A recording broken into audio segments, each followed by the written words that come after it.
live. Hello, everyone, Hello. and welcome to the Uzi Moses Experience Podcast. Today, we are thrilled to feature Rona Lalezary, a transformative coach and speaker who has devoted her life to helping others manifest their highest potential.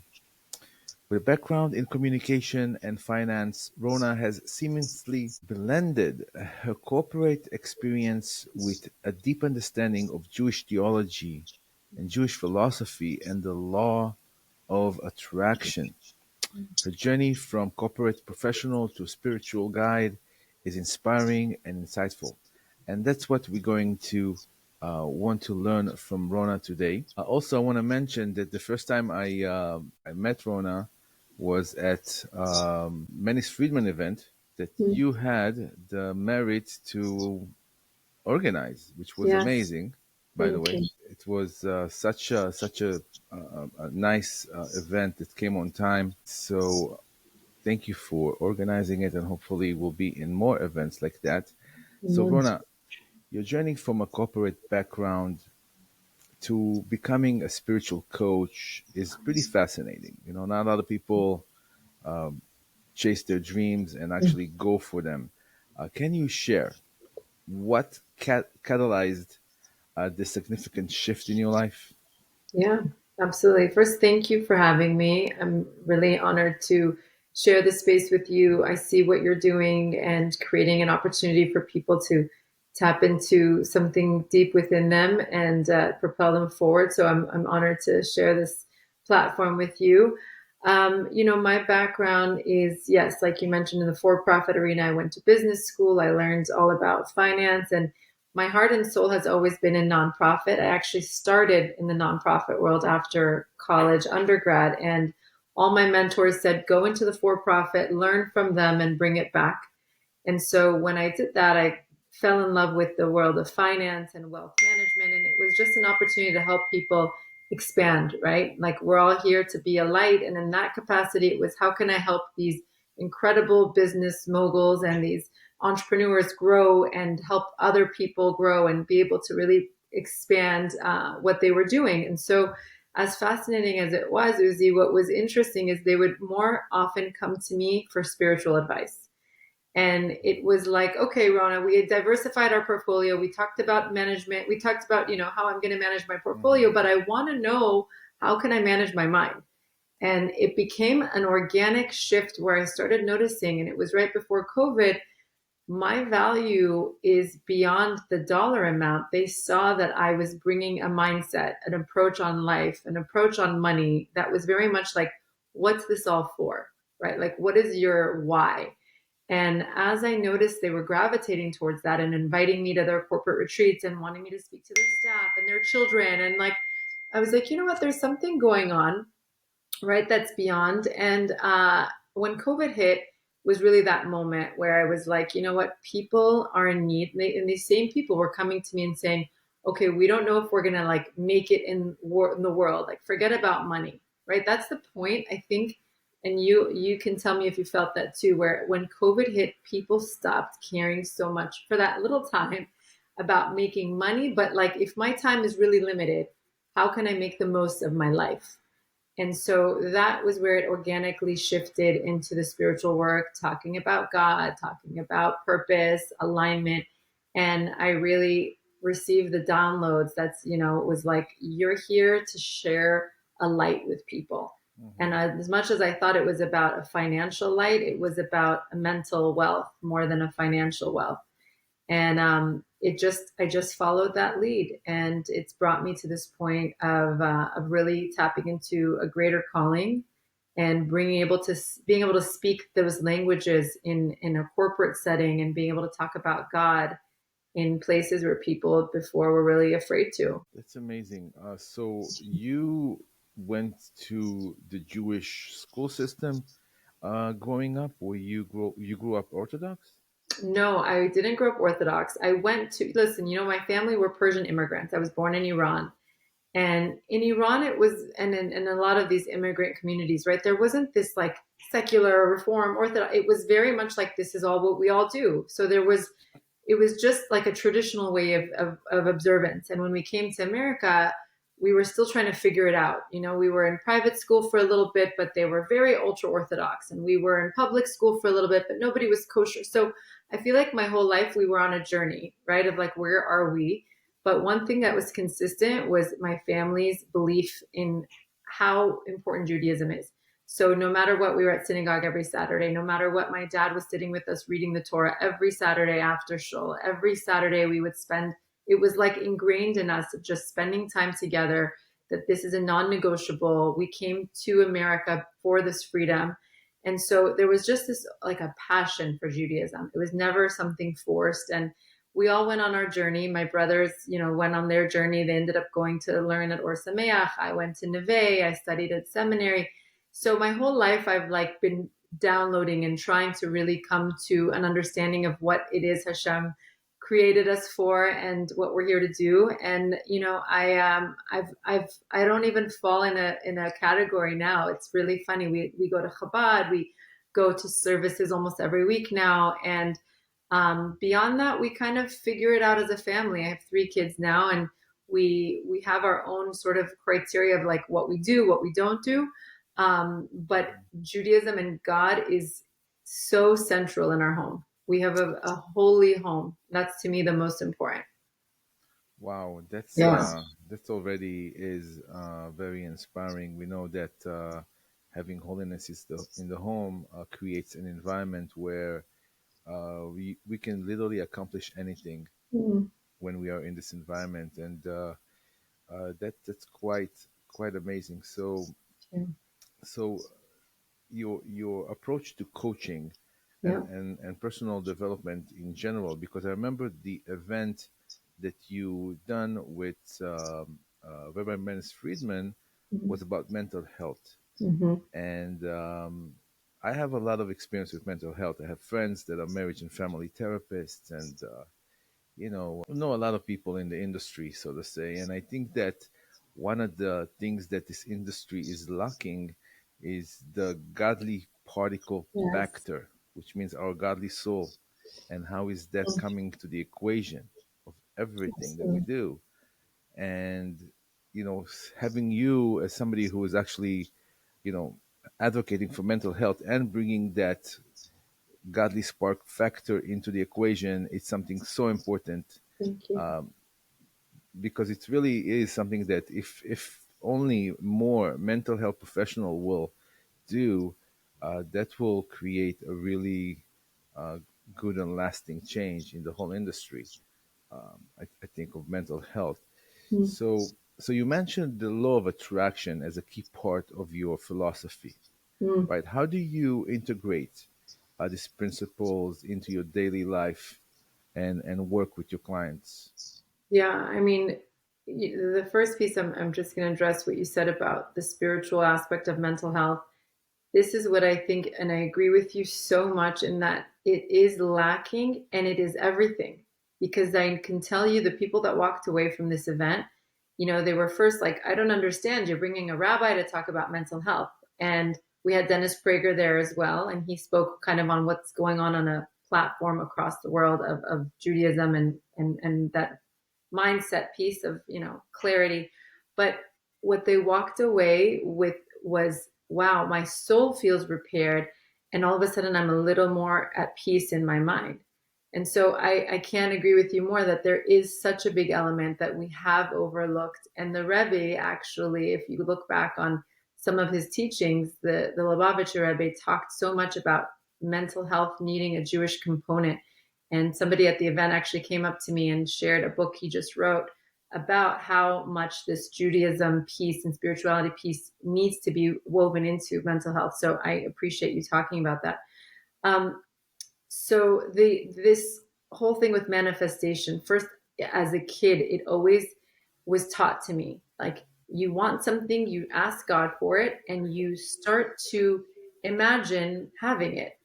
And as simple as that is as a kid, that's what we do as children. We imagine, we create, we believe in magic. And something happened as we got older where we were like, oh, that's not practical. That doesn't really happen. So manifestation is actually going back to that place of being this free creative spirit that we were as children. And we believed that if we could see it in our mind, we can hold it in our hand. And if you look back at the first place we saw manifestation, if you look at the Torah, it talks about women were the reason that the Jewish people were saved. And you think, like, what does that mean, right? And you look back at one of the biggest, not only did they continue during their time in Egypt and believing that God would save them, but when push came to shove and Moshe said, all right, guys, we're leaving, everyone grab your things, we're out the door, right? And a lot of the people said, oh, here we go again, we heard this is the 10th time you're telling us. And they're like, no, we mean it. The women, what did they grab? I don't know if you know this. Do you know what they grabbed? Pop quiz. They grabbed their instruments, drums. And you wonder, like, if you had 5 minutes to evacuate your home, would you take a drum? And the tambourines. And the reason was because they already were celebrating something that they hadn't seen yet. That, to me, is the absolute fundamental point of faith. What is this all for? It's saying, God, I don't see it in front of me in a physical form, but I know in every core of my being, at every point of my existence, that you will save me. And I'm going to celebrate now before I have to see it in front of me. Right? And so when I learned that as a kid, and it resonated so much with me as a woman, as just a human, as a believer of God, that's how I decided, that's what I want to do. That's how I want to live my life. And so that's what became an integral part of my coaching was stop determining your life based on what you physically see in front of you right now. If you could draw it in a quantum field, right? In a place where you're not physically seeing it, but you can actually physically feel it, maybe not see it, but you can imagine the feeling and you can walk around holding it, then you can bring it into life. And that's where the magic is. And I've seen it really transform people's lives, Uzi. I've seen it change the way they parent. I've seen it impact their children without them having to change anything about them, but just holding on to a vision of a better child. And it's the most powerful tool I believe we have. It's amazing.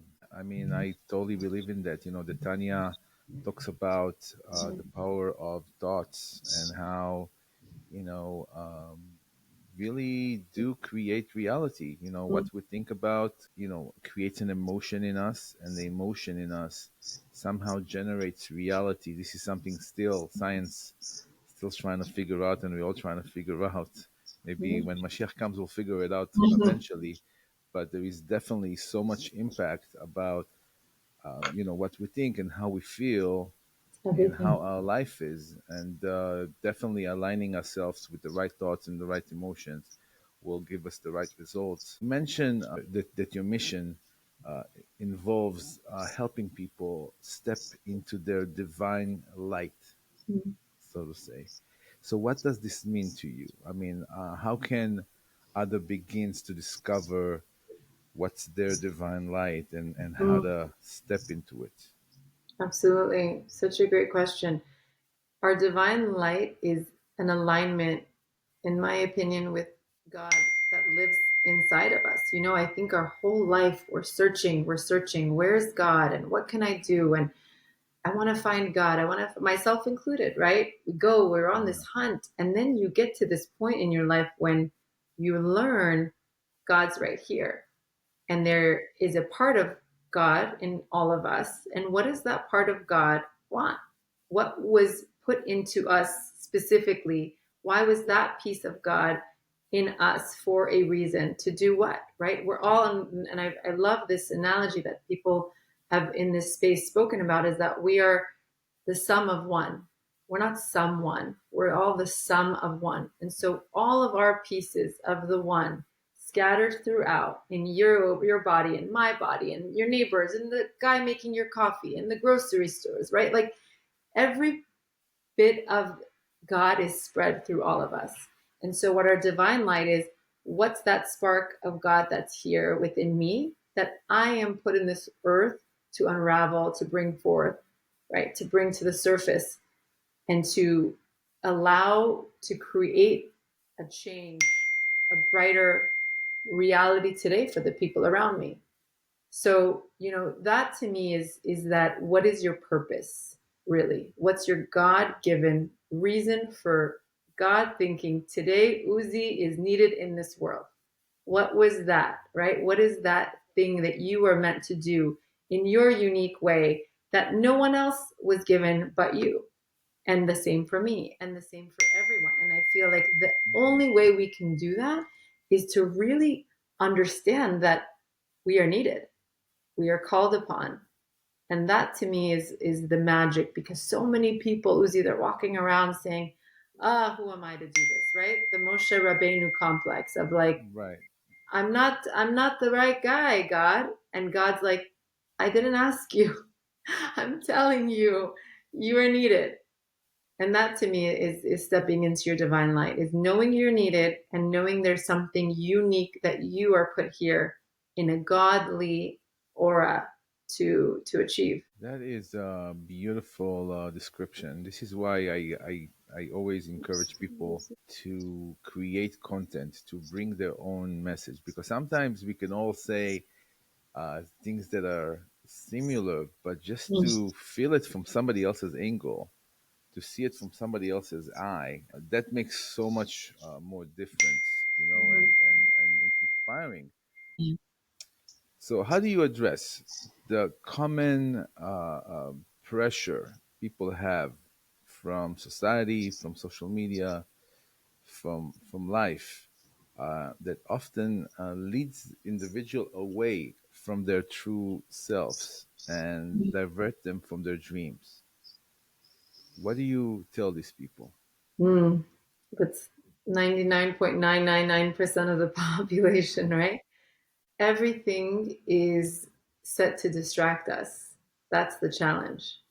And our natural inclination and our Yetzer Hara is constantly going to look for the excuses, the distractions, the assurance that no, no, no, this isn't for you. No, no, no, no, no, really. Like stick to what go about your day.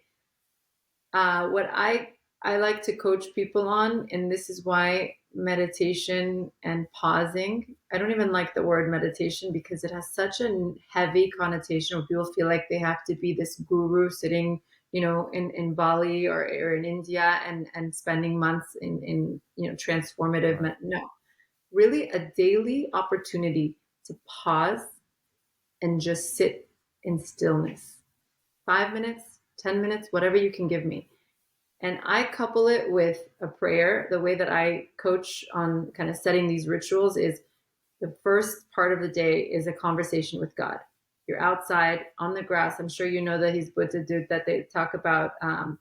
But there's this, you have to pause. Oh, Okay. so one of the things I was mentioning too, all of this stuff is a distraction that's trying to pull us away from our purpose. And it's a distraction brought on by the Yetzer Hara, the evil inclination, by our own struggles, our internal animal, human struggles with our soul, our godly soul. And it was always created for us. I mean, God created us in our image, it says, right? And it means the animal and the godly. So we're always going to have the pull and the pulling tension. For me, what I realize is the key to letting people really explore what that is inside is the daily pause. And like I mentioned to you, it's not a huge meditation, 20-minute sound bath. It's really carving out 10 minutes a day. And for me, it's something I do non-negotiable. I walk outside every morning barefoot on my grass and I start my conversation with Hashem first. And I say, you're the one who put me here. What am I to do today? You gave me a certain life. You gave me certain skill sets. You gave me certain gifts. Guide me in seeing it. And then I close my eyes and I'm still for 10 minutes. Sometimes I can do longer, sometimes I can't. But if you're not carving out 10 minutes of still time a day in however way it works for you, you're not able to listen to your soul. There is just too much going on. So to me, that's a non-negotiable. You want to know what you're here for, you need to stop the outside noise and really start amplifying this. Start listening. What's coming up? What's coming up to the surface? And understand, right? Where are these feelings? What's happening? Am I listening to some calling, or am I just keeping brushing it away, brushing it away? Right. Right? So that to me is critical. Right. You know what they say today, that our cell phones, it's like baby's pacifier for adults. Wow. Remember how it used to be that to get a kid out of a pacifier, Mm, you used to either burn it or put something mm. disgusting on it, and then you give it to them, and then They once don't. they eat it, they spit it out, and they don't want a pacifier again. Mm, This is where we are right now with our phones, and so we need true. to find that trick that we like, okay, Yeah. enough. But Yeah. the way it works, it's actually the opposite, because those companies, those huge companies like Apple, Amazon, Google, they do everything to keep us hooked, and It's they true. know the psychology of how the brain works, and So they true. know, and they keep us there. So we really need to wake up and be careful, limit the time, and try to focus on our missions and our goals. And I'm telling you, and at this time of day, this time of our society, the time of where we live, this is the real epidemic. This is the real Mm, problem. People waste literally lives, and I'm accused of that as well. Sometimes I'm like, I can't believe I just spent it so many hours on my phone on that day. Yes, so absolutely, very very important point, Rona, and thank you for that. Can you talk about a particularly a transformative experience you've had while working with a client? You know what I'm yeah, saying? Like, absolutely. I can give you a great example. And just on that point about the distractions, something I tell my kids and I implement it myself. If you're going to go on, your phone and you want to be careful before you go on, set a timer, right? Like my teenage daughter, she has a phone. Anytime she's on it and I let her use, Safari, let's say, to just roam around, I said, you're setting a timer, 10 minutes. So if you want to control that, I tell people who go on social, look, it's nice. It's just a release. What's happening? Give me a quick little gram, right? Set a 10-minute timer and stick to it and say, I'm going to give myself 10 minutes to just be mind numb. And that's fine.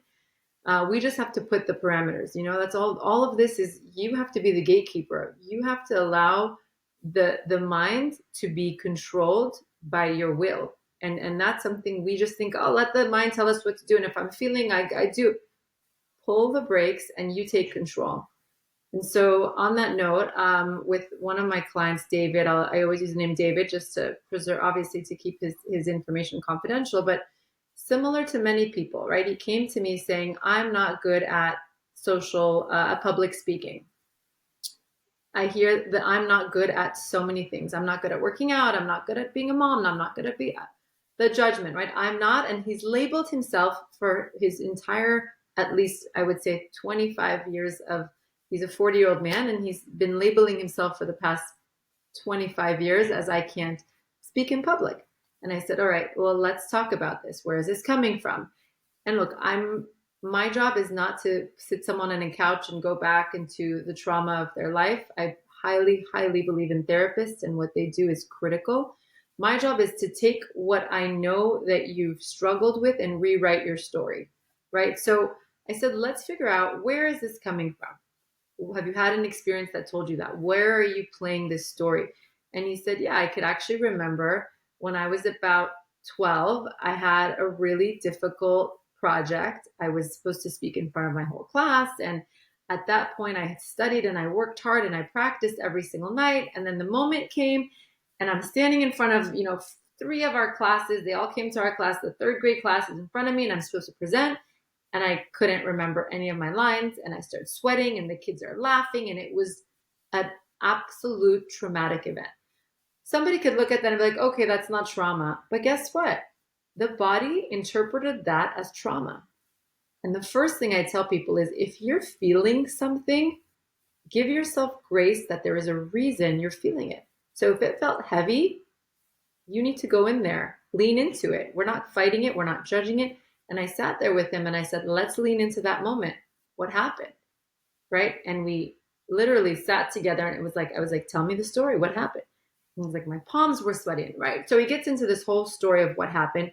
And what he didn't realize was that he has been reliving that experience since he was 12, now as a 40-year-old man, almost every night, several times throughout the day in his subconscious mind. Because what happened at that time, because it was such a very powerful experience where he's sweating in his palms and the heart is racing. So it's that physical and an emotional, the physiological combination. So it wired his brain into something about an input will create an output, right? Our brains, especially as kids, are constantly being rewired. And so he had told himself at that point, if I speak in public, this is the output. I'm going to be embarrassed. I'm going to have these effects. And every time he's told the story since to his mom, to his friends, he has told his brain that he's actually living it over and over again. So his body thinks he's lived that experience thousands of times. It doesn't know the difference. That is why, Uzi, I'm so passionate about what stories we tell ourselves, because your body takes the cue from your mind. It will think it lived an experience that you could have just saw on TV, but you had such a reaction, right? So my job is to say, all right, let's replace that story with a better story of when you spoke in public, and you tell that story all day long, over and over, get excited, get chills, talk about it with the most joy you can. And what actually happens, and this is scientifically backed, I encourage everyone to read Dr. Joe Dispenza's work. His brain gets rewired. The more you retell a story, you can actually change, and they can track this, right? So now he has a whole new operating system, because what we did is we sat down and we said, all right, give me one story that you spoke in front of a group and it went well. And we did digging. This is where we dig, Uzi, because what happens? The Yetzer Hara comes in and says, no, no, no, don't listen to Rona. Remember how embarrassing you're not a public speaker. You're not. And I had to really like hold his hand through it. And I said, what is one? I just need one. And he was able to remember a retreat he went on for this same company he's working for. And he happened to be in a room with everybody at this retreat, and nobody could figure out a problem. And he figured it out. He got up, he talked to everyone about it. Next thing you know, they start implementing his idea, and the boss was like, that was amazing. What happened though? He didn't let that story make it into his brain, because he just said, that's nothing. Remember me at 12? So what I do is I catch those experiences and I say, no, no, no, we're going to rewire. We're going to pick that story. That's going to define David. And we went over that story. What were you wearing at the retreat? What did it look like? Who was nodding their head at you? How did it feel when your boss patted you on the back, right? So now you pull up those experiences, and his homework with me, every day you tell that story 100 times to yourself. You write it down, you replay it. Literally, I had him track, and he had to text me 100. And now he has rewired his brain, and he feels much more confident to speak in board meetings, right? So that's the type of transformation that happened. That's amazing that you able to take him back into the pretty much that traumatic event who Mm. is keeps replaying in his brain again and again and again, and it's amazing how sometimes people don't pay attention and they are stuck in a loop that happened in their Yes, childhood. the loop. Wow. That's exactly it. That's exactly it. And they don't realize that they have the power to change it.